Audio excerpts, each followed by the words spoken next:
By now you've probably realized I love decorative stitches. Yes, the Husqvarna Viking Designer Brilliance 80 is both a sewing machine and an embroidery machine. And so many times people, once they start embroidering, they forget about all the wonderful stitches that are in the machine.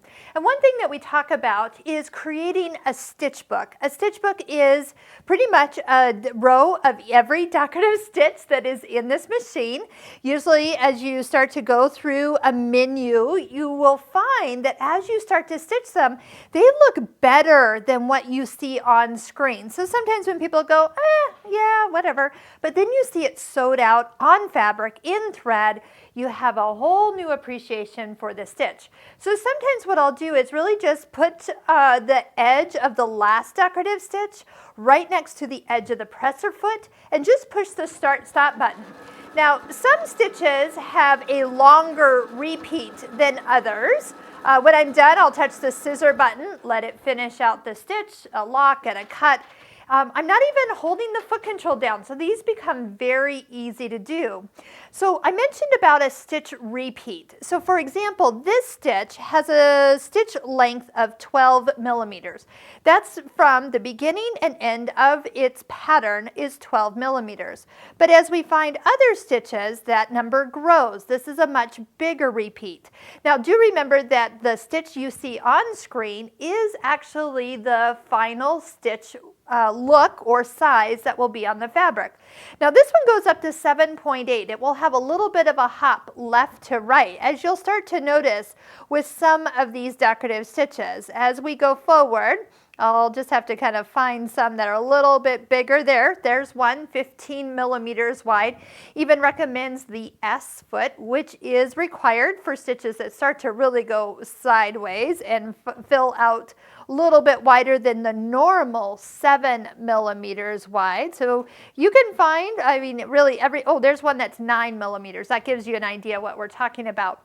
And some of the menus, just the entire menus, are ginormous. So as you pick some of these bigger stitches, you're going to see longer stitch lengths and wider widths. So you can definitely tell. But how do you tell until you've actually stitched them out? So when we talk about our Stitching Cosmos online course, we're talking about lots of uses for decorative stitches in entirely different ways than you've ever thought possible. This is actually bobbin work. So this is a really thick thread in our bobbin we sew upside down, but we're doing it with some of the stitches that actually do go side to side.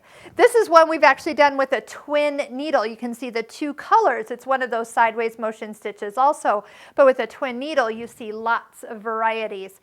We will talk about the sequin stitches that are in this machine. There's tassel stitches, and so sometimes when a stitch might be in one of those specialty menus, the question mark could also assist with maybe directions on how to do it, or if there's something special about like how to cut it when it's done, like the fringe stitches.